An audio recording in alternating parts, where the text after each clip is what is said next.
They say betrayal doesn't always come from strangers. And now, I believe that. Because sometimes, it creeps in through the people you trust the most, the ones you'd never think twice about. Sometimes, it doesn't come wrapped in lies or rage, but in silence. In stillness. In things left unsaid. It can start with something so small, so innocent, you don't even notice it happening. Like asking your husband to help someone. Just a favor. Just being kind. That's what I thought it was. Kindness. But looking back now, God, if I could just go back to that day. If I could just unask that one thing. Because what came next? It unraveled everything. Everything I thought I knew about love, about loyalty, about myself. And the worst part? It wasn't loud. It didn't come with shouting or slamming doors. It was quiet. It was watching something shift in front of my eyes and pretending I didn't see it. Let me ask you something. Have you ever looked at someone you love and suddenly felt like a stranger in your own life? Like you're on the outside of a moment that should have belonged to you, but it slipped through your fingers? That's what it felt like. That exact moment. Standing in my kitchen, watching through the window. My husband, helping her. And I smiled. At first. Because I thought I was doing the right thing. Because she needed help. Because I was being the good one, the understanding wife, the open-hearted woman who didn't overthink every little thing. But let me tell you something. There's a difference between being trusting and being blind. And I didn't know the line until I crossed it. She was family. Distant, but still family. She had just gone through a messy divorce. She looked lost, broken, like she needed somewhere to rest, to feel safe. So we opened our door. I opened our door. I invited her in. And when she looked at me and said, "Thank you," I believed her. I even believed myself. But deep down, there was this feeling. This tiny whisper I ignored. You know the one. The one that tells you something's off, but you hush it because you don't want to seem crazy or jealous or insecure. I told myself, you're overreacting. I told myself, they're just talking. I told myself, you're the one who asked him to help her, remember? But those whispers, they never really go away, do they? They live under your skin. They wait. And on that day, when I saw the way he looked at her, when I saw the way she touched his hand and didn't let go right away, when I saw the smile that lingered just a second too long, something inside me cracked. And from that moment on, it was like I was watching a movie I couldn't pause or rewind. I couldn't stop it. I couldn't look away. And I couldn't tell anyone what I was feeling because I didn't even know if what I was feeling was real. Was I imagining it? Was I being dramatic? Was I projecting my own fears onto two people who were just being helpful? I didn't know. But I know now. I know now. And it's a memory that replays in my mind every night. Like a haunting melody I can't turn off. Like a question I'll never stop asking myself. What if I hadn't asked him to help her? So before I take you deeper into this story, before I tell you what happened next, before I confess what I did, when the truth started unraveling, I want you to sit with this moment. This quiet, still moment, where everything seems fine, where you think you're safe, where betrayal hasn't quite taken shape yet. But it's coming. It's already there. You just haven't seen it clearly yet. Subscribe to Heartfelt Tales Unfold, where the most unsettling truths are hidden in the choices we make. Because you won't want to miss what comes next. And believe me, it only gets heavier from here. When Melanie showed up, I felt sorry for her. She was a mess. Barely holding herself together after her divorce. Hair unbrushed. Eyes swollen from crying. Her voice soft, like she was afraid to take up space. I remember opening the door that night, seeing her standing there with just one suitcase and this look that said, "Please don't turn me away." And I didn't. Of course I didn't. She was family. Not close, but close enough. I told her to come in, that she could stay in the guest house for as long as she needed. I even made the bed myself. Put fresh towels in the bathroom. Gave her the bigger pillow because I knew she liked her head high when she slept. At the time, I thought I was doing the right thing. I thought I was being kind, helpful, human. But what I didn't admit, not even to myself, was that a part of me envied her. She had just walked away from a marriage that didn't serve her. She was starting over, yes, but there was something about her that felt alive. Raw, untamed. Like the pain she was carrying gave her this strange kind of freedom. And me? I felt stuck, numb, smiling through a life that didn't fit anymore. Daniel had been distant for months by then, maybe even longer. We still talked, we still did the normal couple things, groceries, bills, small talk before bed, but it was all surface. There was no weight in his words anymore, no warmth in his touch. I missed him, but I didn't know how to reach for him without feeling like I was begging. So I just stopped trying. He was always helpful, always the guy people leaned on. The one who fixed the sink when our neighbor's pipe burst, who jumped strangers' cars in the grocery store parking lot. So when Melanie's car started acting up, it was only natural that I said, "Daniel can take a look." He didn't even hesitate. Said sure, he'd do it after work. No problem. And I remember standing by the kitchen window that first evening, watching them. She was leaning over the hood of the car. He was explaining something about the engine, hands moving like they always do when he's focused. She laughed. He smiled. And it hit me. He hadn't smiled like that in a long time. Not at me. That night, I brushed it off. Told myself it was nothing. That I was just tired. But slowly, things started to shift. Subtle things. The way she lit up when he walked into the room. The way he lingered a second longer when handing her something. The inside jokes. The quiet moments they shared when they thought I wasn't paying attention. And I started watching, not because I didn't trust him, but because I didn't trust the silence anymore. I was tired. Tired of feeling invisible. Tired of pretending. Tired of being the background in my own life. The house was quiet most days. I worked from home, so I heard everything. The laughter, the casual chats, the way her footsteps seemed to follow his. I kept telling myself she was just being friendly. That Daniel was just being helpful. That I was just being paranoid. But deep down, I knew better. And still, I said nothing. Because saying something meant acknowledging the ache in my chest. It meant admitting that the man I loved, my husband, had stopped choosing me long before Melanie ever walked through that door. There was this one evening. I'd made dinner, roasted chicken, his favorite. I set the table, lit a candle even though it was just the two of us. I wanted to feel close to him again. Wanted to feel like us. But he was late. Said Melanie had a flat tire. Said he had to help her out. Said he'd grab something on the way back. He never even asked what I cooked. I sat there at the table for an hour, staring at 2 full plates of food and a flame that flickered until it went out. And when I finally put everything away, I didn't cry. I just felt hollow. That was the beginning of the shift. Not just between them, but inside me.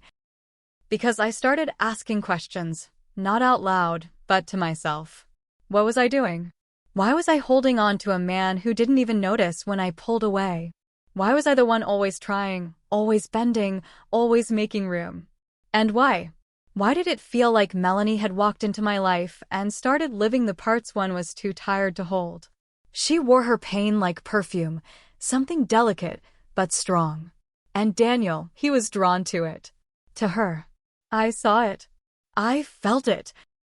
But I still told myself it was all in my head. Because the truth? The truth was too heavy. And once you let it in, you can't unsee it. So I smiled. I kept playing hostess. I asked about her day. I told Daniel to help when she needed something. I even joked about how much time they spent together, laughing just enough to make it seem like I wasn't dying inside. But every night when I lay in bed next to him, pretending to be asleep, I wondered how long I could keep pretending. Because something was happening. And I didn't know how to stop it. Or maybe I didn't want to. Because deep down, I needed something to break. I needed someone else to make the first move, so I wouldn't have to be the one to walk away. And that's when I started watching closer, listening harder, waiting for the moment when suspicion would become truth. And it did, but not in the way I expected, and not with the outcome I was prepared for. Because what I did next, that changed everything. Not just for them, but for me. It started with the car. Melanie's old Honda had been making this rattling sound for days. She kept mentioning it over breakfast, in that helpless voice she used whenever she needed something fixed. I was buttering toast when she brought it up again, casually, like it had just come to mind. Daniel was sitting across from me, scrolling on his phone, half listening. And without thinking, I said it. You could have Daniel take a look. He's good with stuff like that. I don't know why I offered him up like that. Maybe I was trying to be generous. Maybe I was trying to prove to myself that nothing was going on, that I had no reason to hesitate. He looked up, surprised, then smiled. Yeah, sure. I'll check it out after work. And just like that, it was decided. I passed him to her like a borrowed tool, like it meant nothing. Like I didn't feel something twist in my stomach the moment they agreed. That evening, I watched from the kitchen window. She was wearing this tight tank top, no bra, hair in a messy bun like she hadn't tried, but she had. I know she had. Women know. The way she laughed as he opened the hood, the way she leaned in just a little too close, there was an ease between them. A comfort that hadn't been there before. At first, it was innocent. Just two people by a car. But then she laughed. Not a quick laugh. Not a thank you laugh. It was long. Drawn out. Sweet. The kind of laugh that lingers in the air like perfume. The kind that makes a man feel seen. And Daniel, he looked at her. Not at the car. At her. I saw his hand brush hers when he handed her a wrench. Saw her fingers stay there, just a second longer than necessary. Saw his eyes flicker, not with guilt, with interest. And suddenly, I wasn't in the kitchen anymore. I was back at our old apartment, the first time he fixed my faucet. Me standing in the doorway, watching him work. Him looking up at me like I was the only person in the world. He used to look at me like that. Now he looked at her. And I stood behind the glass, holding a dish towel, pretending I didn't feel my entire body go cold. That laugh. It wasn't just gratitude. And the way he looked at her, it wasn't just kindness. It was familiarity. It was curiosity. It was everything I hadn't seen in his eyes in months. I stepped back from the window, sat at the edge of the counter, tried to slow my breathing. Maybe it was nothing. Maybe I was tired. Maybe I was seeing things that weren't there. But deep down I knew, because I remember how it feels to be pursued. I remember the shift, the tension, the dance. And what I saw out there between Daniel and Melanie was the start of something dangerous. I told myself it was just a car, just a favor, just helping out. But favors don't come with glances like that. And help doesn't come with hands that linger. Something had shifted. Something subtle. But it was there. And the worst part? I had invited it. I had handed him over. I had opened the door and watched it all unfold. And even then, even in that moment of quiet dread, I couldn't bring myself to stop it. Because part of me was still hoping I was wrong. That maybe I'd wake up the next day and see him looking at me like that again. But deep down, I already knew. This wasn't just a favor. It was the beginning of something I couldn't undo. And I had no idea just how far it would go. I told myself I was just being paranoid. That I was tired. That I was stretched too thin. That maybe I just missed feeling wanted. But the truth was, I couldn't stop thinking about it. That laugh. That look. His hand on hers. Why did it bother me so much if I trusted him? Why did I feel like I was standing outside of my own marriage, watching someone else step into my place? At night, when he slept beside me, I stared at the ceiling and tried to remember the last time he reached for me first.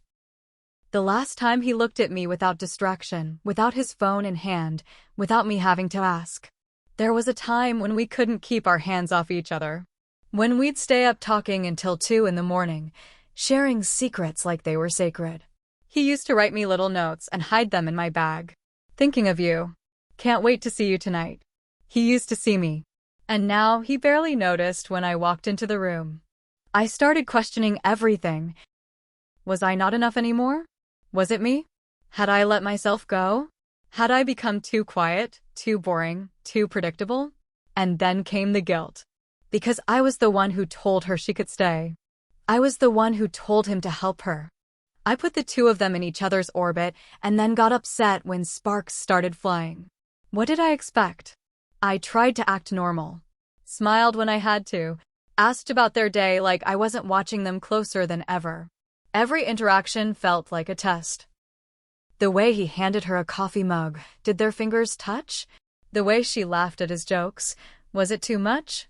The way he answered her calls even when we were in the middle of a conversation, was it necessary? I became obsessed. Quietly, carefully, I started picking up on patterns. Noticing how often he mentioned her name. How he'd light up when talking about something funny she said. How his phone never left his pocket when she was around. I told myself I was reading too much into it. But then I'd catch her looking at him. That soft, admiring look women get when they think no one's watching.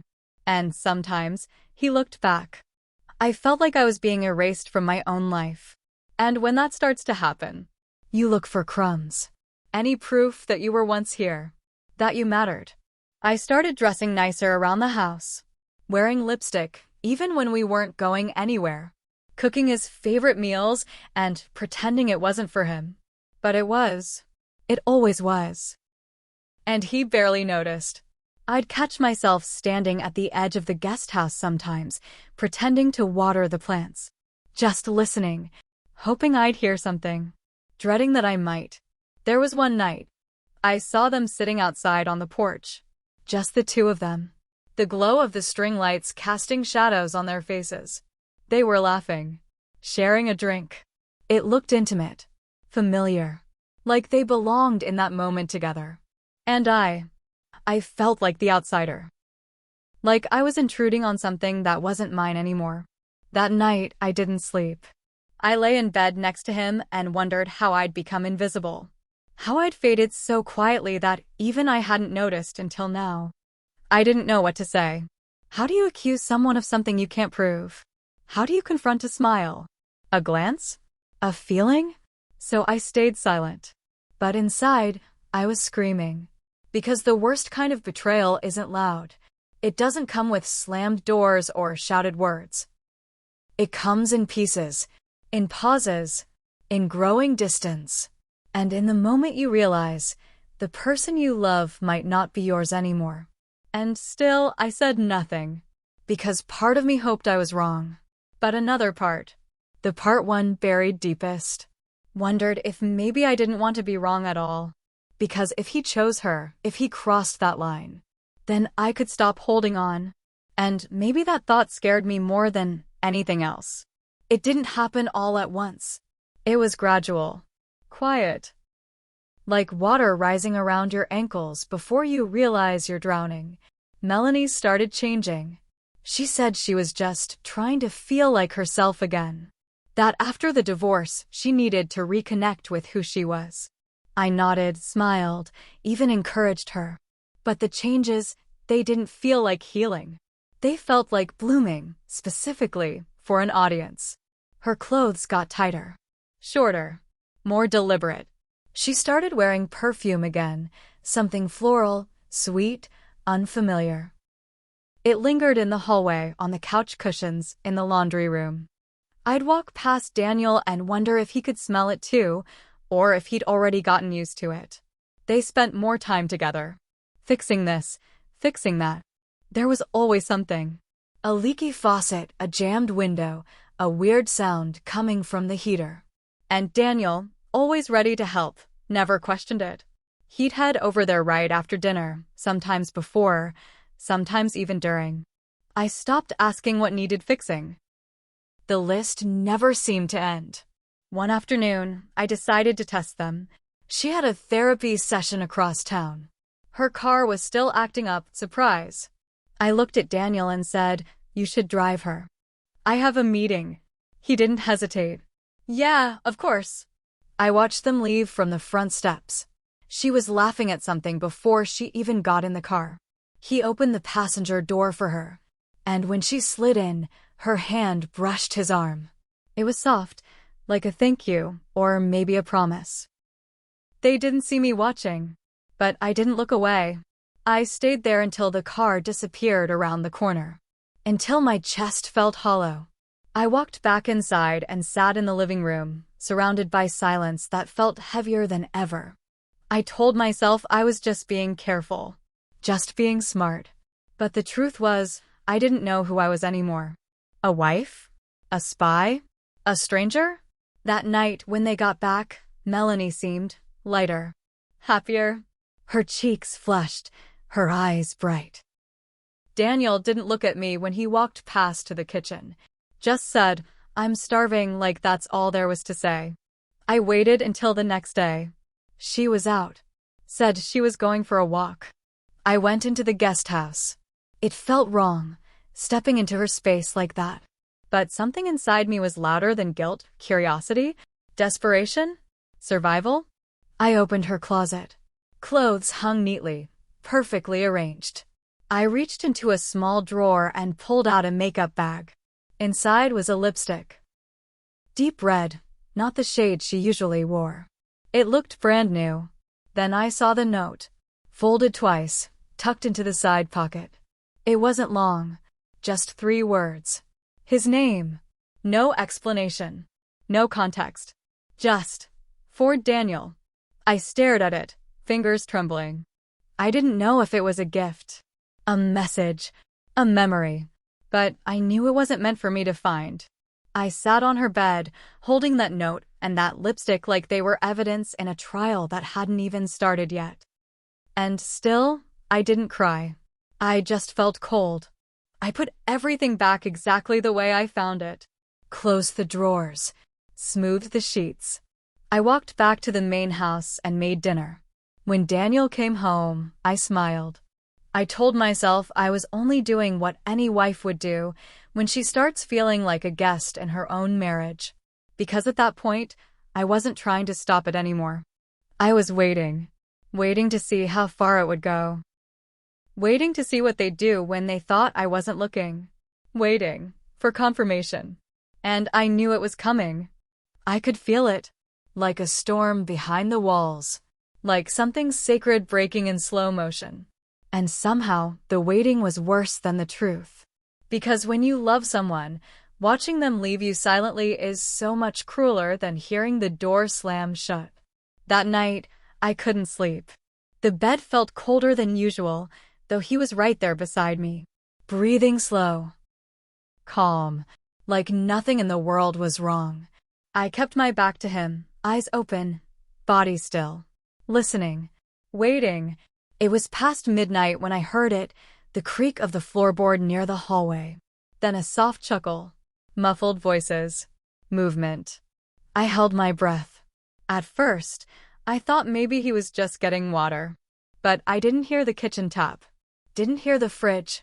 Just footsteps. Then the front door easing shut. I got out of bed, barefoot. My chest was tight, like my ribs were wrapped in wire. Every part of me told me to stay put, to close my eyes, to pretend this wasn't happening. But I needed to see it for myself. I needed the kind of truth that didn't hide behind silence. I moved through the hallway without turning on the lights. My hands grazed the walls for balance. The night air felt heavier than usual, like the house itself was holding its breath. When I stepped outside, I saw a faint glow coming from the guest house. The door wasn't shut all the way, just slightly ajar. And through that sliver, I saw them. Melanie was sitting on the couch, one leg folded beneath her, hair falling loose around her shoulders. She was laughing, quietly, softly. The kind of laugh that makes someone lean in closer. Daniel was sitting next to her. Too close. He had that look on his face. The one I hadn't seen in so long. Soft, present, like he was somewhere real. And that somewhere wasn't with me.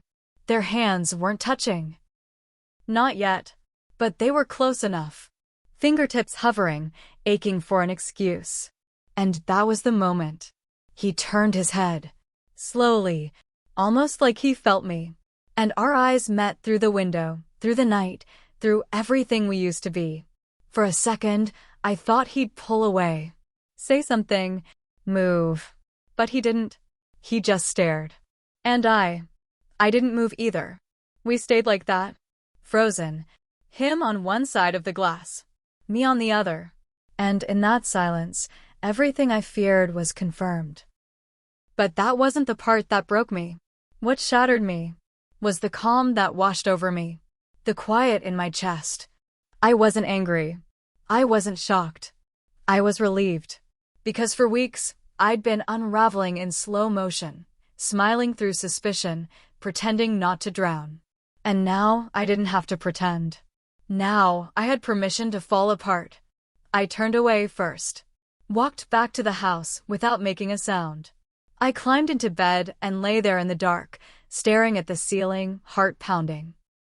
But not from pain, from release. Because the worst had already happened. And all that was left now was the truth. Subscribe to Heartfelt Tales Unfold. The truth only gets heavier from here. The next morning, he acted like nothing happened. He came into the kitchen, kissed the top of my head like he always did, and asked if I wanted coffee. Just like that. Like he hadn't sat too close to her. Like our eyes hadn't locked through that window in the dark. Like I hadn't seen the truth with my own eyes. I said yes. Because what else do you say when your world splits quietly and nobody acknowledges the sound? Days passed in silence. Not the kind that comes from comfort. The kind that comes from pretending. He avoided eye contact. Talked about work, bills, groceries. He smiled when he needed to, laughed when the timing was right. But he never once looked at me the way he used to. He didn't even look at me the way he looked at her. And Melanie. She played her part perfectly. Sweet, warm, innocent. She still helped with dinner, still offered to clean up, still said good morning like she hadn't been the punchline in the joke I was living. The hardest part wasn't what they did. It was how normal they made it look. How easy it was for them to slip back into routine while I stood there, holding the pieces of a truth they refused to name. I waited 3 days before I said anything. We were in the bedroom, folding laundry. I don't know what gave me the courage. Maybe it was the way he folded her shirt, the one she left behind once and never took back. Maybe it was just the way he looked through me instead of at me. I asked him, "Is there something going on between you and Melanie?" He didn't even flinch. He looked at me and said, "You're overthinking everything." Just like that. Not no. Not, "How could you ask that?" Just a simple dismissal, like I was unstable, dramatic, emotional. Like the problem wasn't what I saw, it was that I saw it. He walked out of the room after that. Left me standing there with a pile of towels and a heat building in my chest that I couldn't name. I didn't follow him, because something shifted in me that day. I didn't scream. I didn't cry. I didn't beg him to explain. I just stopped waiting. I stopped waiting for him to return to me. Because I knew deep in my bones, I knew he already had. Just not to me. And with that knowing came something strange.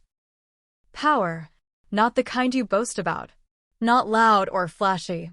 But the kind that rises slowly in your gut. The kind that builds in silence.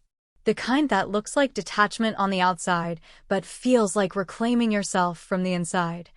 I stopped making his coffee in the morning. Stopped asking when he'd be home. Stopped pretending to care about the things he no longer shared with me. And Melanie. She noticed. Of course she did. But she didn't say anything, because women like her never do. They don't need to. They just wait until you remove yourself. Until the seat is vacant. So I made it vacant. But not for her. For me. Because for the first time in a long time, I wasn't scared of being alone. I was scared of staying where I wasn't wanted. And once that fear shifted, once I stopped fearing the empty space he left behind, I realized I'd already survived the worst part. Not the betrayal, not the lies, but the silence that followed it. Was it me? That question haunted me more than what I saw through the window. Did I stop showing up in the ways I used to? Did I pull away before he ever looked in her direction? Did I make it easy for him to forget me? I kept asking myself that over and over again. Not because I wanted to take the blame, but because I needed to understand how we got here. How we went from staying up late talking about our dreams to this quiet, cold distance where eye contact felt like effort. Maybe I did change. Maybe I became too tired, too serious, too predictable. But I also gave so much. Years of folding his shirts, making his favorite meals, biting my tongue when I wanted to scream. Years of pretending everything was okay because I didn't know how to start the conversation that might end us. And now I wonder, was I really in love with him, or just afraid of what it would mean to let go?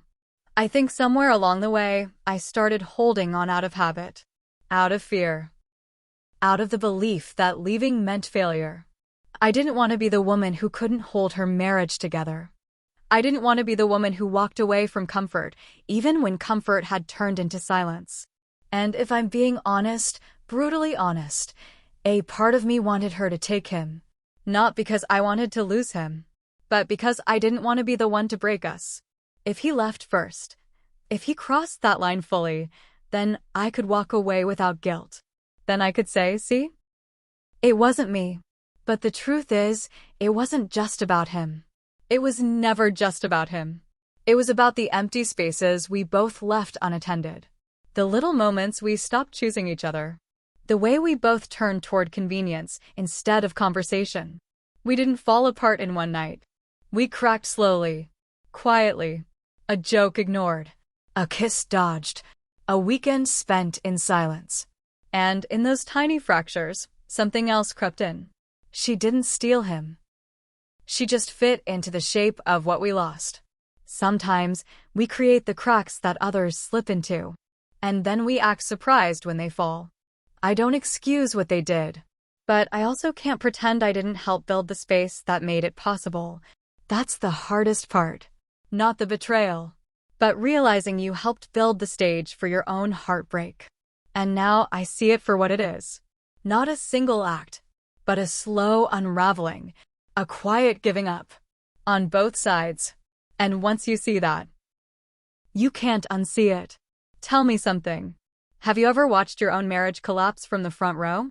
Not with shouting. Not with slammed doors or broken plates. But with silence. With distance. With 1,000 small choices that led to someone else sitting in the seat you used to fill? Because that's what it felt like. Like I was watching a slow death. And somehow I was both the mourner and the one pulling the plug. Was I wrong to ask him to help her? Or did some part of me, some quiet, buried part, want it to all fall apart? Did I hand him over because I trusted him? Or because I needed proof that I could finally let go? I don't have the answers. Not all of them. Maybe I never will. But I know what I saw. And I know what it felt like to disappear while standing right in the middle of your own home. So tell me, have you ever been there? Have you ever loved someone so much and still found yourself quietly hoping they'd choose someone else, just so you wouldn't have to be the one to say, I'm done? If you have, or if you know someone who has, leave a comment below. Tell me your story. Or just tell me I'm not crazy. Tell me I'm not the only one who saw the end coming but still hoped for a miracle. Because the silence after betrayal, it's loud. And some days, you just want to know that someone out there hears it too. And if this story felt close to home, if you've ever carried pain that didn't have a name yet, stick around. Like, comment, and subscribe to Heartfelt Tales Unfold, because the most haunting stories, they're the ones that live in the choices we can't undo. What I've learned through all of this is simple, but it's taken me years to say it out loud. Betrayal doesn't always shout. It doesn't kick down the door. Sometimes it whispers, smiling through the cracks, speaking softly through late-night favors and shared laughter that doesn't belong to you anymore. Sometimes we push people toward temptation, not to destroy them, but to see if they'll resist, to see if they still choose us. And sometimes we let them fall, because deep down, we're tired of pretending everything's fine. I don't hate him, not anymore. And I don't hate her either. What I hate is how easy it was for everything to unravel. How quiet it all was. How I kept showing up to a life that had already ended. So, if you're listening, be careful what doors you open. Because not all of them will close again. And some stay cracked just wide enough for everything you tried to keep out to walk right in.